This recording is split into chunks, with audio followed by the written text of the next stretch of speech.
ทุกคนทุกคนเคยสังเกตบ่ว่าเป็นยังถนนประเทศไทยจึงแบบดีขนาดนี้แต่ที่ออกมาวางมือในข้าพเจ้าบ่ได้ออกมาย่องหรือว่ามาส้มหรือว่ามาเปรียบเทียบเนาะถนนระหว่างประเทศไทยหรือประเทศลาวทุกคนแต่ว่าด้วยความที่แบบสะออนทุกคนสะออนในนี้ก็คืออยู่บ่อที่ข้าพเจ้าอยู่มันค่อนข้างที่จะลำบากเนาะเนื่องจากว่าเวลาไปส่งคนเจ็บแต่ละเทื่อโอ้โหกินงอเลยทุกคนอันนี้คือสภาพบนทางที่บ่อนที่ข้าพเจ้าไปส่งคนเจ็บแต่ละเทื่อหรือว่าเดินทางเข้าไปในตัวเมือง คือว่าลำบากหลายนะทุกคนเนาะมาเบิ่งประเทศไทยทุกคนแบบสะออนแห้งเนาะสะออนถนนบ้านเพิ่นดีทุกบ่อนเนาะบ่ว่าจะเป็นอยู่ในกรุงเทพเนาะหรือว่าถนนใหญ่ๆต่างๆเนาะถนนหลวงสายหลักต่างๆหรือถนนน้อยๆเนาะอยู่ตามป่าตามเขาหรือว่าอยู่ตามทุ่งนาเนาะคือแบบดีไปหมดเรียบรื่นและปลอดภัยเนาะแต่สังเกตเบิ่งว่าถนนประเทศไทยเนาะทุกบ่อนอาจจะมีป้ายตามเส้นทางเนาะมีไฟแล้วก็มี ทางเบี่ยงเนาะมีทุกอย่างเลยทุกคนเนาะสำหรับมื้อนี้เราจะมาเบิ่งว่าประเทศลาวเขาควรเอาแบบอย่างหรือว่าถอดถอนบทเรียนจากประเทศไทยมีหยังแหน่เนาะแล้วก็การที่แบบประเทศไทยเพิ่นมาถึงจุดๆนี้เนาะเพิ่นได้เอาใจใส่ในด้านใดและเส้นทางดีเนี่ยมันมีผลแนวใดเนาะต่อกับการดำรงชีวิตของประชาชน กับสบายดีนะสวัสดีครับท่านผู้ชมยินดีต้อนรับเข้าสู่ช่องไลฟ์สไตล์วิทยานุศักดิ์อยู่กับข้าพเจ้าธนงศักดิ์เช่นเก่าเช่นเคยนะก่อนอื่นก็ทักทายสบายดีพ่อแม่พี่น้องหมดที่สุดทุกคนนะว่าจะเป็นพี่น้องอยู่ทางเมืองลาวเมืองไทยแล้วก็อยู่ต่างประเทศนะเป็นได้สบายดีบ่ทุกคนสภาพอากาศเป็นใดอยู่ทางประเทศไทยอากาศร้อนบ่เรือฝนตกทุกคนส่วนว่าอยู่สปปลาวนะฝนตกทุกมื้อเลยใดๆก็รักษาสุขภาพหมดที่สุดทุกคนนะทุกคนเนาะเป็นห่วงเป็นหวัดเป็นไข้ได้ง่ายใช่นะโอเคทุกคนสำหรับพี่ท่านใดที่เข้ามาใหม่อย่าลืมกด subscribe พาพี่กด subscribe และอย่าลืมกดกระดิ่งเพื่อบ่พลาดคลิปใหม่ๆของข้าพเจ้านั่นเองแล้วทุกคนสวัสดีช่วงนี้เนาะเดือน7เนาะเดือน6เดือน7นี่ก็เป็นช่วงหน้าฝนแล้วเนาะถ้าเว้าถึงถนนหนทางเนาะข้าพเจ้าก็คิดงอเนาะในแต่ละปีเนาะถ้าว่าสมมุติว่ามีกิจกรรมหรือว่ามีงานประชุมหรืออย่างต่างๆก็ต้องเดินทางเข้าไปในตัวเมืองซึ่งว่าการเดินทางเนี่ยจากบ่อนที่ข้าพเจ้าอยู่ไปหาในตัวเมืองนะค่อนข้างที่จะใช้เวลาดนทั้งที่แบบเส้นทางเคลื่อนว่าระยะทางค่อนข้างที่จะ ใกล้เนาะแต่ใช้เวลาประมาณเกือบครึ่งมื้อเนาะหรือว่ามื้อหนึ่งเลยทุกคนถ้าว่าขี่รถเมล์ไปแต่ในช่วงนี้นะใช้เป็นมา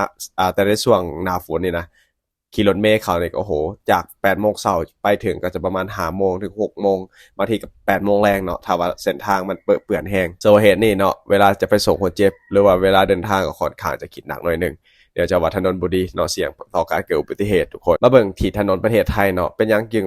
สะออนเนาะเป็นหยังถนนหนทางประเทศเพิ่นจึงดีเนาะทุกคนเนาะ แทบจะทุกที่เลยเนาะมื้อนี้เราจะมาทำความรู้จักคุณภาพของเส้นทางในบ้านเพิ่นถ้าว่าทุกคนเนาะเคยขับรถไปเที่ยวเนาะทั่วประเทศไทยเนาะบ่ว่าจะเหนือจนฮอดใต้อีสานจนฮอดตะวันตกหลายๆคนก็อาจจะสังเกตเห็นว่าสิ่งหนึ่งที่คือกันในทั่วทุกภูมิภาคนั่นก็คือเส้นทางหรือว่าถนนที่เรียบถนนที่กว้างหรือว่าเส้นทางที่กว้างเส้นทางที่สวยงามเนาะเส้นทางที่เฮ็ดให้การเดินทางนุ่มนวลคล้ายกับอยู่ต่างประเทศเนาะทั้งในเมืองใหญ่และก็พื้นที่ห่างไกล เพราะว่าเส้นทางอยู่ในประเทศไทยในมือนี้นะกลายเป็นอีกหนึ่งเครื่องที่ยืนยันว่าประเทศไทยบ่ได้มีดีแค่หอยยิ้มและอาหารเนาะทุกคนและยังมีงานวิศวกรรมและระบบคมนาคมที่พัฒนาบ่แพ้ไผในภูมิภาคเอเชียแม่นอย่างคือเหตุผลเบื้องหลังของถนนดีของประเทศไทยเนาะหรือว่าเส้นทางที่ดีทุกที่ของประเทศไทยส่วนวันนี้เราจะมาเบิ่ง5สิ่งเนาะที่อาจจะมาเปิดเผยและรับรู้ไปนํกันทุกคน1เนาะเพราะว่าวิศวกรไทยเก่งแท้ๆนะทุกคนบ่ได้ขี้โม้เนาะเก่งอีหลีแต่ว่าหนึ่งในเบื้องหลังสำคัญของเส้นทางในประเทศไทยก็คือดีทุกอย่างเนาะน่าทึ่งก็คือคนไทยเก่งโดยเฉพาะวิศวกรโยธาไทยที่ได้รับการฝึกฝนมาตรฐานระดับสากลมีสถาบันการศึกษาชั้นนำหลวงหลายที่ผลิตวิศวกรออกมาสู่วงการเช่นจุฬาเกษตรกรขอนแก่นมสงขลาที่เฮ็ดให้ไทยมีบุคลากรที่มีคุณภาพที่เข้าใจเรื่องดินน้ำฝนและภูมิประเทศของไทยเป็นอย่างดีสำหรับประเทศไทยเนาะมีหลากหลายภูมิอากาศตั้งแต่ภูเขาสูงแบบเชียงใหม่จนถึงพื้นราบแบบอีสานหรือพื้นที่ชายฝั่งอย่างภาคใต้เนาะการสร้างถนนหนทางในแต่ละพื้นที่ต้องออกแบบต่างกันวิศวกรไทยจึงต้องมีการวางระบบหับห้องน้ำฝนฝุ่นดินถล่มถึงแม้แต่คลื่นลมจากทะเลเนาะให้ดีเพราะพวกเขาเฮ็ดได้นั่นเอง2ระบบกรมทางหลวงหรือว่ากรมทางหลวงชนบทที่เฮ็ดเวียกต่อเนื่องส่วนว่าเบื้องหลังความสำเร็จอีกอย่างหนึ่งก็คือการบริหารจัดการนั่นเองส่วนหน่วยงานสำคัญ2แห่งคือกรมทางหลวงและกรมทางหลวงชนบท ซึ่งว่าการเฮ็ดเวียกร่วมกันอย่างเป็นระบบถนนระดับประเทศก็มีกรมทางหลวงเนาะเบิ่งแยงเชื่อมถนนเชื่อมต่อหมู่บ้านอำเภอตำบลหรือว่าเส้นทางน้อยๆก็แม่นกรมทางหลวงชนบทเนาะก็บ่เคยที่ว่าจะละเลยเนาะบ่ได้ปล่อยปละละเลยก็คือว่ามันเพพังก็ไปรีโนเวทใหม่ไปปรับปรุงไปถมไปหยังเนาะก็เป็นสิ่งที่ดีบ่แม่นปะให้เป็นขุมเลิกเพียกแอวนะคนสามารถปลูกเขาได้เลยบางทีเนาะขี่รถไปตกขุมเกิดอุบัติเหตุเสียชีวิตซ้ำคอหักสินะก็เห็นหลายๆเคสที่เจอเนาะนอกจากนั้นทุกคนยังมีเทคโนโลยีผิวทางที่พัฒนาว่องไวคนว่าสมมติมื้อนี้เราประเทศไทยบ่ได้เป็นเพียงแค่ยางมะตอยหรือว่าคอนกรีตธรรมดาอีกต่อไปเนาะแต่ว่ามีการนำเทคโนโลยีผิวทางยางพาราเข้ามาใส่โดยเฉพาะในพื้นที่ภาคใต้ภาคอีสานบางแห่งเนาะซึ่งนอกจากจะช่วยเพิ่มการยืดเกาะลดการลื่นไหลเนาะยังช่วยสนับสนุนเกษตรกรผู้ปลูกยางพารานำอีกส่วนว่าบางพื้นที่เนาะนำเทคโนโลยีผิวทางแบบ Super Pave หรือว่า Open Graded Friction Course แบบที่สหรัฐใส่ในไทยเพื่อเป็นการระบายน้ำฝนได้ดีบ่ให้เกิดแอ่งน้ำเนาะบนถนนนั่นเองนอกจากนั้นทุกคน4พอถนนคือหัวใจของการพัฒนาเศรษฐกิจเนาะเพิ่นก็เข้าใจว่าถนนเนาะเป็นสิ่งหนึ่งที่สำคัญในการพัฒนาเศรษฐกิจเนาะสำหรับประเทศไทยจะเจริญได้และไทยฮู้ข้อดีหลายเนาะถ้าเฮาอยู่บนศูนย์กลางของอาเซียนการค้าข้ามแดนต้องพึ่งถนนหนทางหรือว่าเส้นทางนั่นเองทุกคนบ่ว่าจะส่งออกไปลาวพม่ากัมพูชาหรือผ่านเวียดนามซึ่งว่าถนนไทยคือเส้นเลือดใหญ่ส่วนรัฐบาลไทยจึงบ่ลังเลที่จะลงทุนในโครงสร้างใหญ่ๆอย่างถนนมอเตอร์เวย์ถนนเศรษฐกิจหรือว่าการเชื่อมโยงชายแดนเพื่อยกระดับประเทศให้เป็นศูนย์กลางโลจิสติกของภูมิภาคโอ้สุดยอดทุกคนไอเดียของเพิ่น5เนาะ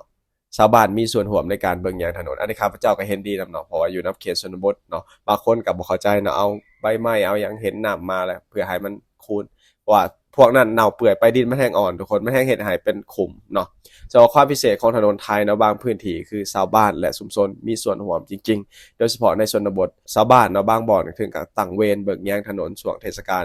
เด็กนักเรียนหลายโรงเรียนเนาะจัดกิจกรรมถนนสวยงามหน้าโรงเรียนเพื่อปลูกฝังวินัยการจราจรและการรักษาทรัพย์สินสาธารณะนั่นเองโอ้โหเป็นสิ่งที่น่าชื่นชมทุกคนโอเคนะทุกคนถ้าว่าเฮามีถนนดีเนาะมันเป็นสิ่งที่ดีจะเกิดขึ้นกับเฮาอยู่แล้วเนาะ1การเดินทางไวขึ้นเนาะชีวิตมีเวลาเพิ่มขึ้นเป็นยังข้าพเจ้าจึงคิดว่าจังนั้นเนาะไปเห็นประเทศไทยเนาะ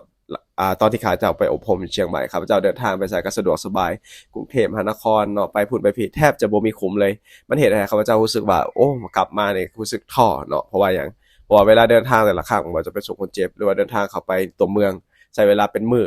ในการเดินทางอีกอย่างเนาะมันใช้รถบัสคันเดียวแล้วก็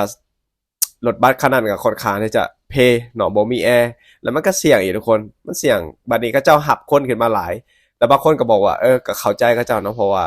บางคนก็ต้องการที่จะเดินทางไปเมืองบางคนก็เจ็บปวดก็อยากเข้าไปเมืองจังซี่นะเพราะว่าถ้าว่ามันเต็มแล้วก็หับขึ้นจังซี่นะในมุมมองหนึ่งก็เข้าใจได้ในมุมมองเข้าใจประชาชนที่ต้องการจะเดินทางเนาะแต่ว่าอีกมุมมองหนึ่งเฮาควรพัฒนาให้มีรถหลายขึ้นบ่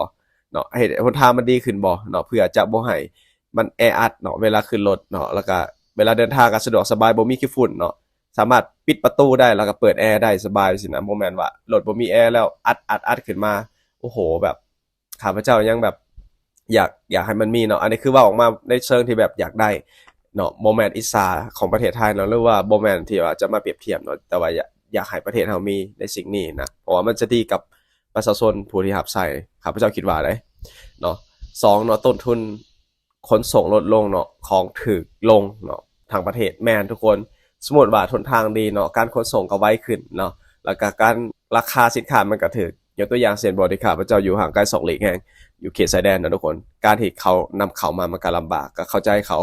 เวลาเขามาขายเครื่องเนาะโอ้โหทบเครื่องในเมืองใหญ่อะนะเนาะซึ่งว่าเป็นของอุปกรณ์ของใช้ในค่อนข้างที่จะแพงอยู่นี่นอกจากนั้นทุกคนนักท่องเที่ยวหลั่งไหลเนาะนอกจากนั้นก็มีเงินหมุนในชุมชนนั่นเองก็เฮ็ดให้ประชาชนมีรายได้ขึ้นเนาะจากหมู่บ้านเล็กๆก็เป็นเมืองเศรษฐกิจไปสินะเป็นหมู่บ้านเศรษฐกิจนอกจากนั้นยังมีโอกาสทางธุรกิจเนาะทุกแห่งหนเลยบ่ว่าจะเป็นร้านกาแฟกลางเขาเนาะแล้วก็ขายได้นะทุกคนเนาะเปิดร้านกาแฟร้านมินิมาร์ทหรือว่าอย่างต่างๆเนาะก็สามารถเปิดได้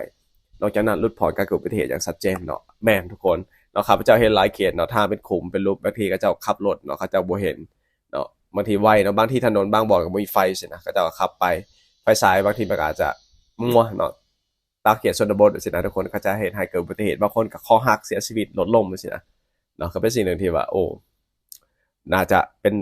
สิ่งที่ว่าควรปรับปรุงหลายนะทุกคนนอกจากนั้นก็เกิดมีคำถามต่างๆทุกคนเขาถามมาสิจริงหรือบ่เนาะที่แบบถนนไทยที่สุดในอาเซียนคำตอบว่าจริงหลายมิติเลยเนาะทุกคนไทยมักติดอันดับต้นๆของอาเซียนในด้านคุณภาพโครงสร้างพื้นฐานและจากผลการสำรวจหลายๆองค์กรระหว่างประเทศเช่น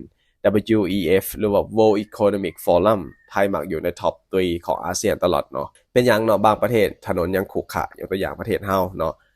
แต่ไทยกับเรียบทุกภาคนะเพราะว่าไทยมีแผนเขาเรียกว่าแผนแม่บทระยะยาวเนาะและงบประมาณที่ต่อเนื่องที่สำคัญคือเนาะการบ่ถิ่มถนนหลังจากสร้างบำรุงรักษาอย่างสม่ำเสมอสวยให้ถนนไทยเนาะหรือว่าหนทางไทยนะบ่เปเพไว้นั่นเองการใช้งบประมาณหลายบ่อในการเฮ็ดถนนทั่วประเทศเนาะโอ้แน่นอนทุกคนมันต้องใช้งบประมาณสูงเนาะส่วนงบประมาณต่างๆเนาะก็เก็บเงินจากภาษีประชาชนเนาะแต่ว่าการที่เอางบประมาณเหล่านั้นมาพัฒนาเนาะก็เฮามองเอาคำมันเนาะผลที่จะตามมาเนาะก็คือเรื่องเศรษฐกิจเรื่องการท่องเที่ยวและความปลอดภัยของประชาชนนั่นเองดังที่ทุกคนรู้เนาะครับพระเจ้าก็ไปสัมผัสถนนหนทางในประเทศไทยมาแล้วเนาะบ่ตามเขตชนบทส่วนว่าไทยมีทางดีอยู่สิเนาะประเทศลาวเฮาเนี่ย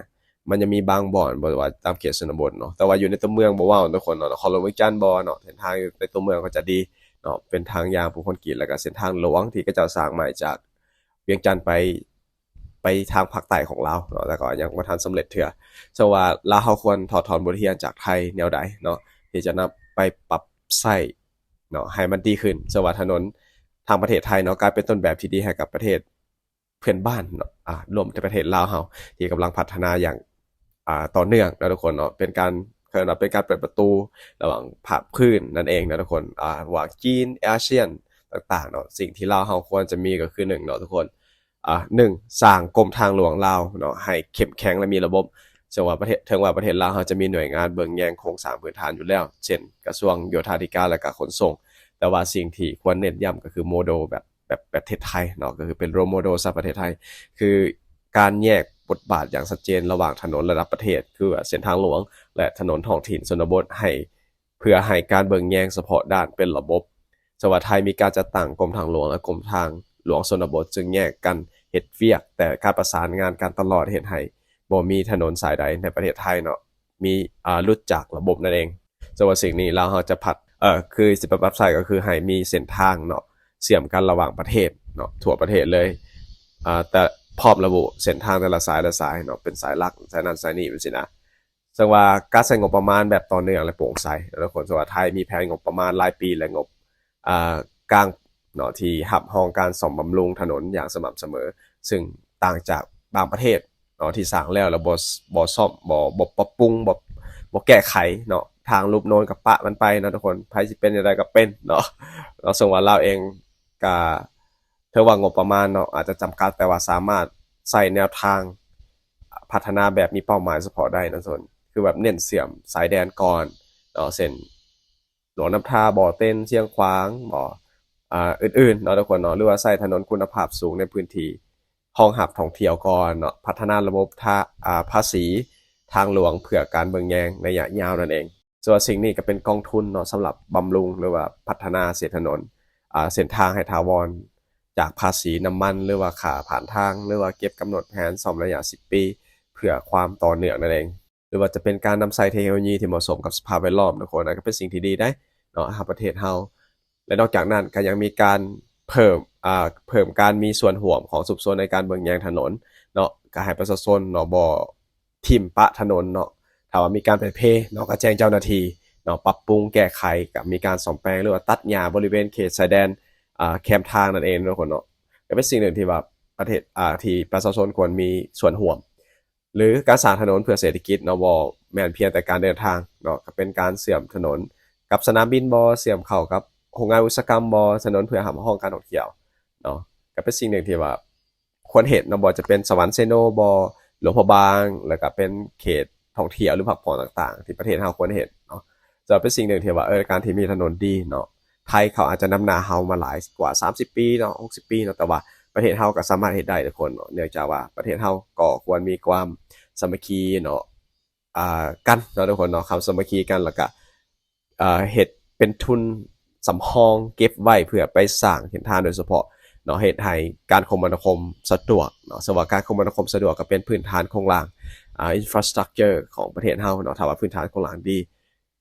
ประเทศเฮาเจริญทุกคนเนาะการเดินทางไปมาสะดวกประชาชนมีชีวิตดีขึ้นทุกอย่างดีเนาะก็บ่มีความคิดความเครียดเดินทางปลอดภัยก็บ่มีการเสียชีวิตจากอุบัติเหตุก็เป็นสิ่งดีๆเนาะฉะนั้น